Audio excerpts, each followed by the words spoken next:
श्रीगणेशाय नमः। अथ श्री विष्णुपञ्जरस्तोत्र विनियोगः। ॐ अस्य श्री विष्णुपञ्जरस्तोत्रमन्त्रस्य नारदऋषिः अनुष्टुप् छन्दः। श्रीविष्णुः परमात्मा देवता। अहं बीजं सोऽहं शक्तिः। ॐ ह्रीं कीलकं मम सर्वदेहरक्षणार्थं पाठे विनियोगः। ध्यानं परमं परस्मात् प्रकृतेरनादि मेकं निविष्टं बहुधा गुहायाम् सर्वालयं सर्वचराचरस्थं नमामि विष्णुं जगदेकनाथम्। ॐ विष्णुपञ्जरकं दिव्यं सर्वदुष्टनिवारणम् उग्रतेजो महावीर्यं सर्वशत्रुनिकृन्तनं त्रिपुरं दहमानस्य हरस्य ब्रह्मणोदितं तदहं सम्प्रवक्ष्यामि आत्मरक्षाकरं नृणाम्। पादौ रक्षतु गोविन्दो जङ्घे चैव त्रिविक्रमः। ऊरू मे केशवः पातु कटिं चैव जनार्दनः। नाभिं चैवाच्युतः पातु गुह्यं चैव तु वामनः। उदरं पद्मनाभश्च पृष्ठं चैव तु माधवः। वामपार्श्वं तथा विष्णुर्दक्षिणं मधुसूदनः। बाहुवे वासुदेवश्च हृदि दामोदरस्तथा। कण्ठं रक्षतु वाराह कृष्णश्च मुखमण्डलम्। माधवः कर्णमूले तु हृषीकेशश्च नासिके। नेत्रे नारायणो रक्षेत् ललाटं गरुडध्वजः। कपोलौ केशवो रक्षेत् वैकुण्ठः सर्वतो दिशम्। श्रीवत्साङ्कश्च सर्वेषाङ्गानां रक्षको भवेत्। पूर्वस्यां पुण्डरीकाक्ष आग्नेयां श्रीधरस्तथा। दक्षिणे नारसिंहश्च नैऋत्यां माधवोऽवतु। पुरुषोत्तमो मे वारुण्यां वायव्यां च जनार्दनः। गदाधरस्तु कौबेर्या मीशान्यां पातु केशवः। आकाशे च गदा पातु पाताले च सुदर्शनम्। सन्नद्धः सर्वगात्रेषु प्रविष्टो विष्णुपञ्जरः। विष्णुपञ्जरविष्टोऽहं विचरामि महीतले। राजद्वारे पथे घोरे सङ्ग्रामे शत्रुसङ्कटे। नदीषु च रणे चैव चोरव्याघ्रभयेषु च। डाकिनी प्रेतभूतेषु भयं तस्य न जायते। रक्ष रक्ष महादेव रक्ष रक्ष जनेश्वर। रक्षन्तु देवताः सर्वा ब्रह्मा विष्णु महेश्वरः। जले रक्षतु वाराह स्थले रक्षतु वामनः। अटव्यां नारसिंहश्च सर्वतः पातु केशवः। दिवा रक्षतु मां सूर्यो रात्रौ रक्षतु चन्द्रमः। पन्थानां दुर्गमं रक्षेत् सर्वमेव जनार्दनः। रोगविघ्नहतश्चैव ब्रह्मः गुरुतल्पगः। स्त्रीहन्ता बालघाती च सुरापो वृषलेपति। मुच्यते सर्वपापेभ्यो यः पठेन्नात्र संशयः। अपुत्रो लभते पुत्रं धनार्थी लभते धनम्।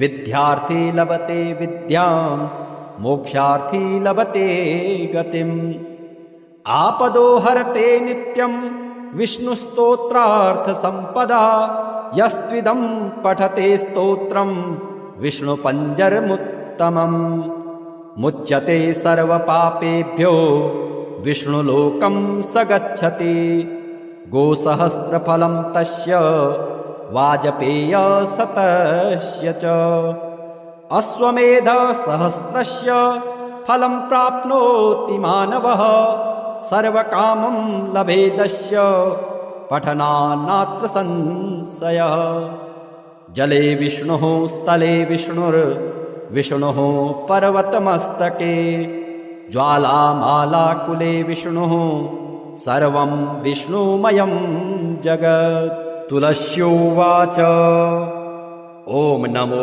भगवते तुभ्यं नारायण जगत्पते केवलानुभवानन्द स्वरूप परमेश्वर कंसारये महेशाय केशवाय नमोऽस्तुते हरये नरसिंहाय श्रीकान्ताय नमो नमः नमो भक्त्यैकलभ्याय तर्कदूराय ते नमः नमो वेदान्तवेद्याय विद्यावेद्याय ते नमः नमस्ते श्रुतिगम्याय श्रुतिस्तुत्याय ते नमः नमो नीलघनश्याम तनवे धृतमूर्तये बहुरूपोरुरूपाय निरूपाय नमो नमः पूजकाय च पूज्याय पत्रपुष्पफलः प्रभो अभवाय भवेच्छेत्रे सुखदुःखप्रदाय च तवैवाहं सुखकरा पञ्चमे प्रभुरीश्वर नमस्तुभ्यं नमस्तुभ्यं नमस्तुभ्यं हरे नमः इति श्रुत्वा दण्डवत्सा कृत्वा तञ्च प्रदक्षिणम् पुनस्तुष्टावतुष्टात्मा वचोभिर्मलः सखी विष्णोर्जिष्णोर्वषट्कारो देवदेवो वृषाकपिः दामोदरो दीनबन्धो रादिदेवोदितेः सुतः पुण्डरीकः परानन्दः परमात्मा परात्परः परशुधारी विश्वात्मा कृष्णः कलिमलापः कौस्तुभोद्भासितो रश्को नरो नारायणो हरिः हरो हरप्रियः स्वामी वैकुण्ठो विश्वतोमुखः हृषीकेशो प्रमेयात्मा वराहो धरणीधरः वामनो वेदवक्ता च वासुदेवः सनातनः रामो विरामो विरजो रावणारे रमापतिः वैकुण्ठवासी वसुमान् धनदो धरणीधरः धर्मेशो धरणीनाथो ध्येयो धर्मभृतां वरः सहस्रशीर्षा पुरुषः सहस्राक्षः सहस्रपात् सर्वगः सर्ववित्सर्वः शरण्यः साधुवल्लभः कौसल्यानन्दनः श्रीमान् रक्षः कुलविनाशकः जगत्कर्ता जगद्धर्ता जगज्जेता जनार्तिः जानकीवल्लभो देवो जयरूपो जलेश्वरः क्षीराब्धिवासी क्षीराब्धे तनया वल्लभस्तथा शेषशायी पन्नगारे वाहनो विष्टरस्रवाः माधवो मधुरानाथो मोहदो मोहनासनः दैत्यारिः पुण्डरीकाक्षो यच्युतो मधुसूदनः सोमसूर्याग्निनयनो नृसिंहो भक्तवत्सलः नित्यो निरामयः शुद्धो नरदेवो जगत्प्रभुः हयग्रीवो जितरिपो रूपेन्द्रो रुक्मिणीपतिः सर्वदेवमयः श्रीशः सर्वाधारः सनातनः साम्यः सौम्यप्रदः सृष्टा विश्वक्सेनो जनार्दनः यशोदातनयो योगे योगशास्त्रपरायणः रुद्रात्मको रुद्रमूर्तिः राघवो मधुसूदनः इति ते कथितं दिव्यं नाम्नामष्टोत्तरं शतम् सर्वपापहरं पुण्यं विष्णोर्मिततेजसः दुःखदारिद्र्यदौर्भाग्य नाशनं सुखवर्धनं सर्वसम्पत्करं सौम्यं महापातकनाशनं प्रातरुत्थाय विप्रेन्द्र पठेदेकाग्रमानसः तस्य नश्यन्ति विपदां राशयः सिद्धिमाप्नुयात् राजा उवाच श्रियः कान्त नमस्तेस्तु श्रीपते पीतवाससे श्रीद श्रीश श्रीनिवास नमस्ते श्रीनिकेतन आद्यं पुरुषमीशानं सर्वेशं सर्वतोमुखं निष्कलं परमं देवं प्रणतोऽस्मि सनातनं शब्दातीतं गुणातीतं भावाभावविवर्जितं निर्लेपं निर्गुणं सूक्ष्मं सर्वज्ञं सर्वभावनं प्राविणमेघप्रतीकाशं गोब्राह्मणहिते रतं सर्वेषामेव गोप्तारं व्यापिनं सर्वभाविनं शङ्खचक्रधरं देवं गदामूषलधारिणं नमस्येऽहं हृषीकेशं सर्वपापहरं हरिं नागपर्यङ्कशयनं शिरोदार्णवशायिनं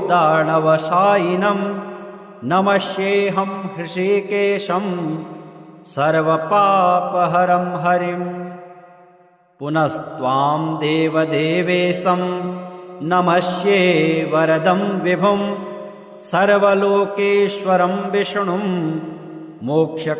मोक्षकारणमव्ययम् ॐ विष्णुपञ्जरकं दिव्यं सर्वदुष्टनिवारणम् उग्रतेजो महावीर्यं सर्वशत्रुनिकृन्तनं त्रिपुरं दहमानस्य हरस्य ब्रह्मणोदितं तदहं सम्प्रवक्ष्यामि आत्मरक्षाकरं नृणां पादौ रक्षतु गोविन्दो जङ्घे चैव त्रिविक्रमः ऊरू मे केशवः पातु कटिं चैव जनार्दनः नाभिं चैवाच्युतः पातु गुह्यं चैव तु वामनः उदरं पद्मनाभश्च पृष्ठं चैव तु माधवः वामपार्श्वं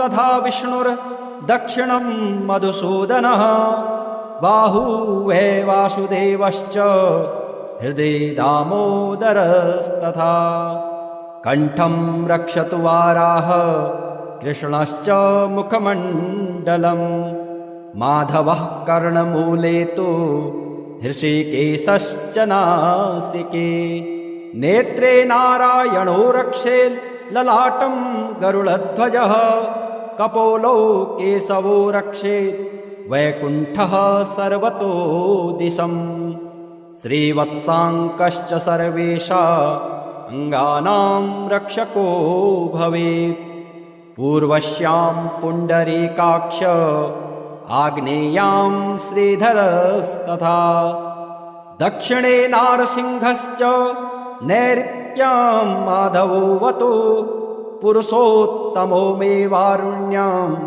वायव्यां च जनार्दनः गदाधरस्तु कौबेर्या मीशान्यां पातु केशवः आकाशे च गदा पातु पाताले च सुदर्शनम् सन्नद्धः सर्वगात्रेषु प्रविष्टो विष्णुपञ्जरः विष्णुपञ्जरविष्टोऽहम् विचरामि महीतले राजद्वारे पथे घोरे सङ्ग्रामे शत्रुसङ्कटे नदीषु च रणे चैव चोरव्याघ्रभयेषु च डाकिनी प्रेतभूतेषु भयं तस्य न जायते रक्ष रक्ष महादेव रक्ष रक्ष जनेश्वर रक्षन्तु देवताः सर्वा ब्रह्मा विष्णुमहेश्वरः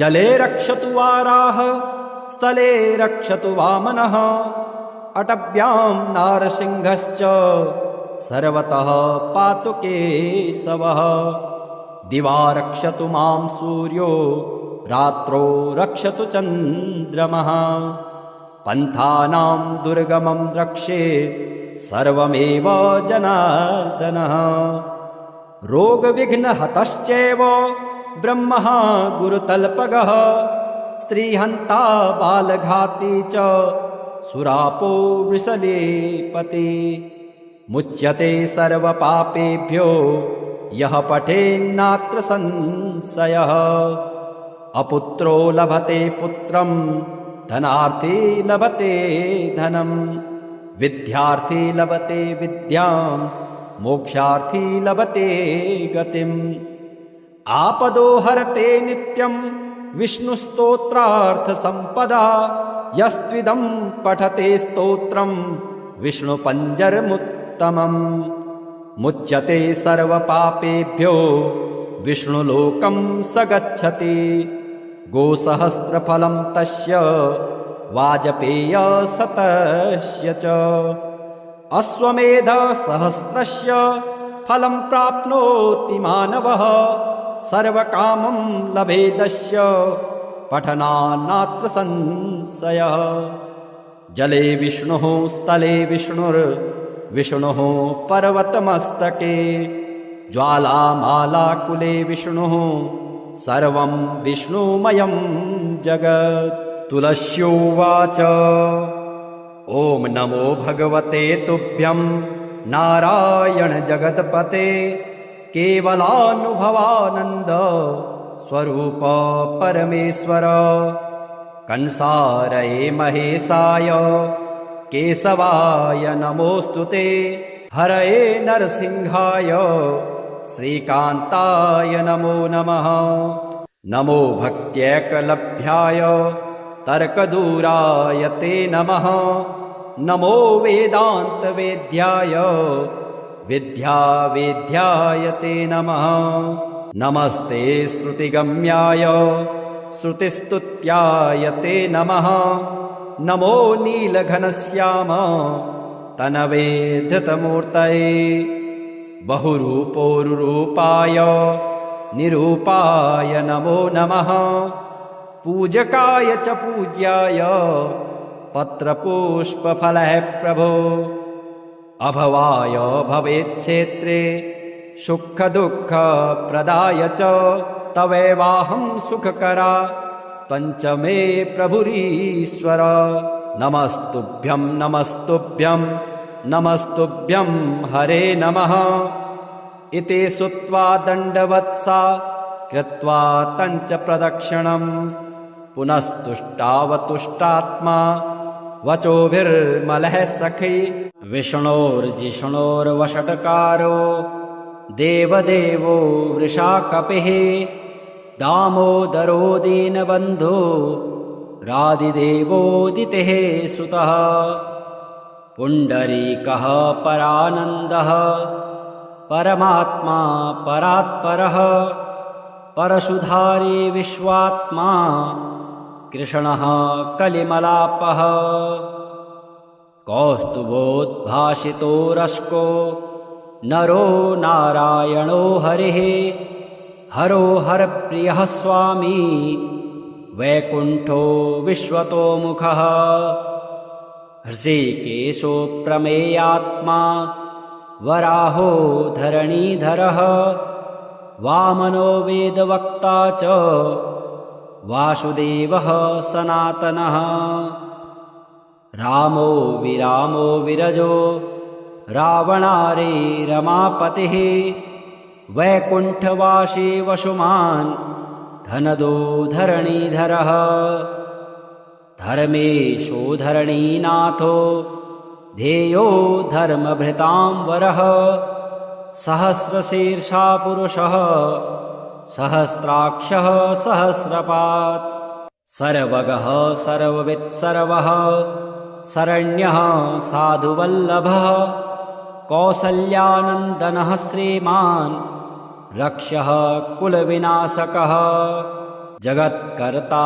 जगद्धर्ता जगज्जेता जनार्तिः जानकीवल्लभो देवो जयरूपो जलेश्वरः क्षीराब्धिवासी क्षीराब्धे तनया वल्लभस्तथा शेषशायी पन्नगारे वाहनो विष्टरस्रवाः माधवो मधुरानाथो मोहदो मोहनासनः दैत्यारिः पुण्डरीकाक्षो यच्युतो मधुसूदनः सोमसूर्याग्निनयनो नृसिंहो भक्तवत्सलः नित्यो निरामयः शुद्धो नरदेवो जगत्प्रभुः हयग्रीवो जितरिपो रूपेन्द्रो रुक्मिणीपतिः सर्वदेवमयः श्रीशः सर्वाधारः सनातनः साम्यः सौम्यप्रदः सृष्टा विश्वक्सेनो जनार्दनः यशोदातनयो योगे योगशास्त्रपरायणः रुद्रात्मको रुद्रमूर्तिः राघवो मधुसूदनः इति ते कथितं दिव्यं नाम्नामष्टोत्तरं शतम् सर्वपापहरं पुण्यं विष्णोर्मिततेजसः दुःखदारिद्र्यदौर्भाग्य नाशनं सुखवर्धनं सर्वसम्पत्करं सौम्यं महापातकनाशनं प्रातरुत्थाय विप्रेन्द्र पठेदेकाग्रमानसः तस्य नश्यन्ति विपदां राशयः सिद्धिमाप्नुयात् राजा उवाच श्रियः कान्त नमस्तेस्तु श्रीपते पीतवाससे श्रीद श्रीश श्रीनिवास नमस्ते श्रीनिकेतन आद्यं पुरुषमीशानं सर्वेशं सर्वतोमुखं निष्कलं परमं देवं प्रणतोऽस्मि सनातनं शब्दातीतं गुणातीतं भावाभावविवर्जितं निर्लेपं निर्गुणं सूक्ष्मं सर्वज्ञं सर्वभावनं प्राविणमेघप्रतीकाशं गोब्राह्मणहिते रतं सर्वेषामेव गोप्तारं व्यापिनं सर्वभाविनं शङ्खचक्रधरं देवं गदामूषलधारिणं नमस्येऽहं हृषीकेशं सर्वपापहरं हरिं नागपर्यङ्कशयनं शिरोदार्णवशायिनं नमस्येऽहं हृषीकेशं सर्वपापहरं हरिं पुनस्त्वां देवदेवेशं नमस्ये वरदं विभुं सर्वलोकेश्वरं विष्णुं मोक्षकारणमव्ययम्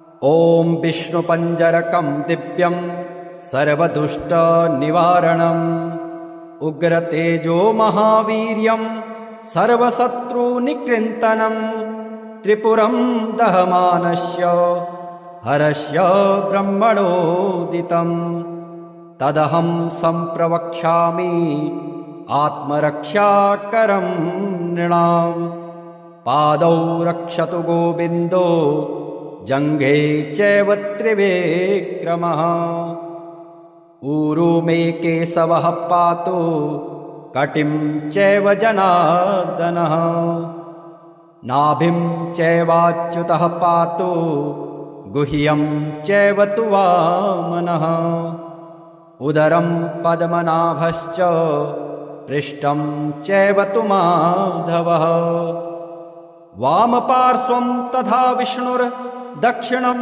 मधुसूदनः बाहुवे वासुदेवश्च हृदि दामोदरस्तथा कण्ठं रक्षतु वाराह कृष्णश्च मुखमण्डलं माधवः कर्णमूले तु हृषिकेशश्च नासिके नेत्रे नारायणो रक्षे ललाटं गरुडध्वजः कपोलौ केशवो रक्षेत् वैकुण्ठः सर्वतो दिशम् श्रीवत्साङ्कश्च सर्वेषा अङ्गानां रक्षको भवेत् पूर्वस्यां पुण्डरीकाक्ष आग्नेयां श्रीधरस्तथा दक्षिणे नारसिंहश्च नैऋत्यां माधवोऽवतु पुरुषोत्तमो मे वारुण्यां वायव्यां च जनार्दनः गदाधरस्तु कौबेर्या मीशान्यां पातु केशवः आकाशे च गदा पातु पाताले च सुदर्शनम् सन्नद्धः सर्वगात्रेषु प्रविष्टो विष्णुपञ्जरः विष्णुपञ्जरविष्टोऽहं विचरामि महीतले राजद्वारे पथे घोरे सङ्ग्रामे शत्रुसङ्कटे नदीषु च रणे चैव चोरव्याघ्रभयेषु च डाकिनी प्रेतभूतेषु भयं तस्य न जायते रक्ष रक्ष महादेव रक्ष रक्ष जनेश्वर रक्षन्तु देवताः सर्वा ब्रह्मा विष्णुमहेश्वरः जले रक्षतु वाराह स्थले रक्षतु वामनः अटव्यां नारसिंहश्च सर्वतः पातु केशवः दिवा रक्षतु मां सूर्यो रात्रौ रक्षतु चन्द्रमः पन्थानां दुर्गमं रक्षेत् सर्वमेव जनार्दनः रोगविघ्नहतश्चैव ब्रह्मः गुरुतल्पगः स्त्रीहन्ता बालघाती च सुरापो वृषलेपति मुच्यते सर्वपापेभ्यो यः पठेन्नात्र संशयः अपुत्रो लभते पुत्रं धनार्थी लभते धनं विद्यार्थी लभते विद्यां मोक्षार्थी लभते गतिम् आपदो हरते नित्यं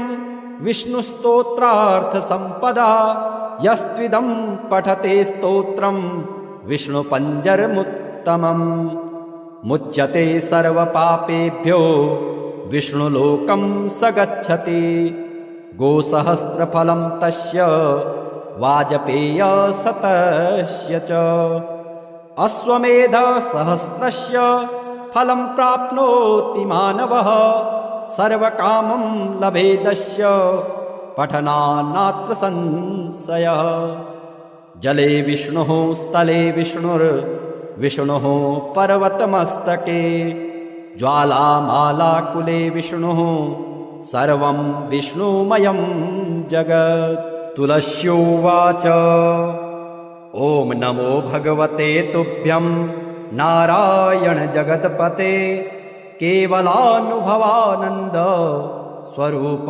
परमेश्वर कंसारये महेशाय केशवाय नमोऽस्तुते हरये नरसिंहाय श्रीकान्ताय नमो नमः नमो भक्त्यैकलभ्याय तर्कदूराय ते नमः नमो वेदान्तवेद्याय विद्यावेद्याय ते नमः।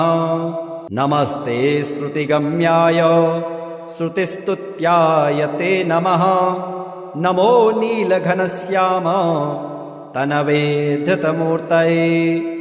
बहुरूपोरुरूपाय निरूपाय नमो नमः। पूजकाय च पूज्याय पत्रपुष्पफलः प्रभो। अभवाय भवेच्छेत्रे सुखदुःखप्रदाय च तवैवाहं सुखकरा पञ्चमे प्रभुरीश्वर। नमस्तुभ्यं नमस्तुभ्यं नमस्तुभ्यं हरे नमः। इति श्रुत्वा दण्डवत्सा कृत्वा तञ्च प्रदक्षिणं पुनस्तुष्टावतुष्टात्मा वचोभिर्मलः सखी। विष्णोर्जिष्णोर्वषट्कारो देवदेवो वृषाकपिः। दामोदरो दीनबन्धो रादिदेवोदितेः सुतः। पुण्डरीकः परानन्दः परमात्मा परात्परः। परशुधारी विश्वात्मा कृष्णः कलिमलापः। कौस्तुभोद्भासितो रश्को नरो नारायणो हरिः। हरो हरप्रियः स्वामी वैकुण्ठो विश्वतोमुखः। हृषीकेशो प्रमेयात्मा वराहो धरणीधरः। वामनो वेदवक्ता च वासुदेवः सनातनः। रामो विरामो विरजो रावणारे रमापतिः। वैकुण्ठवासी वसुमान् धनदो धरणीधरः। धर्मेशो धरणीनाथो ध्येयो धर्मभृतां वरः। सहस्रशीर्षा पुरुषः सहस्राक्षः सहस्रपात्। सर्वगः सर्ववित्सर्वः शरण्यः साधुवल्लभः। कौसल्यानन्दनः श्रीमान् रक्षः कुलविनाशकः। जगत्कर्ता जगद्धर्ता जगज्जेता जनार्तिः। जानकीवल्लभो देवो जयरूपो जलेश्वरः। क्षीराब्धिवासी क्षीराब्धे तनया वल्लभस्तथा। शेषशायी पन्नगारे वाहनो विष्टरस्रवाः। माधवो मधुरानाथो मोहदो मोहनासनः। दैत्यारिः पुण्डरीकाक्षो यच्युतो मधुसूदनः। सोमसूर्याग्निनयनो नृसिंहो भक्तवत्सलः। नित्यो निरामयः शुद्धो नरदेवो जगत्प्रभुः। हयग्रीवो जितरिपो रूपेन्द्रो रुक्मिणीपतिः। सर्वदेवमयः श्रीशः सर्वाधारः सनातनः। साम्यः सौम्यप्रदः सृष्टा विश्वक्सेनो जनार्दनः। यशोदातनयो योगे योगशास्त्रपरायणः। रुद्रात्मको रुद्रमूर्तिः राघवो मधुसूदनः। इति ते कथितं दिव्यं नाम्नामष्टोत्तरं शतम्। सर्वपापहरं पुण्यं विष्णोर्मिततेजसः। दुःखदारिद्र्यदौर्भाग्य नाशनं सुखवर्धनं। सर्वसम्पत्करं सौम्यं महापातकनाशनं। प्रातरुत्थाय विप्रेन्द्र पठेदेकाग्रमानसः। तस्य नश्यन्ति विपदां राशयः सिद्धिमाप्नुयात्। राजा उवाच श्रियः कान्त नमस्तेस्तु श्रीपते पीतवाससे। श्रीद श्रीश श्रीनिवास नमस्ते श्रीनिकेतन। आद्यं पुरुषमीशानं सर्वेशं सर्वतोमुखं। निष्कलं परमं देवं प्रणतोऽस्मि सनातनं शब्दातीतं गुणातीतं भावाभावविवर्जितं निर्लेपं निर्गुणं सूक्ष्मं सर्वज्ञं सर्वभावनं प्राविणमेघप्रतीकाशं गोब्राह्मणहिते रतं सर्वेषामेव गोप्तारं व्यापिनं सर्वभाविनं शङ्खचक्रधरं देवं गदामूषलधारिणं नमस्येऽहं हृषीकेशं सर्वपापहरं हरिं नागपर्यङ्कशयनं शिरोदार्णवशायिनं नमस्येऽहं हृषीकेशं सर्वपापहरं हरिं पुनस्त्वां देवदेवेशं नमस्ये वरदं विभुं सर्वलोकेश्वरं विष्णुं मोक्षकारणमव्ययम्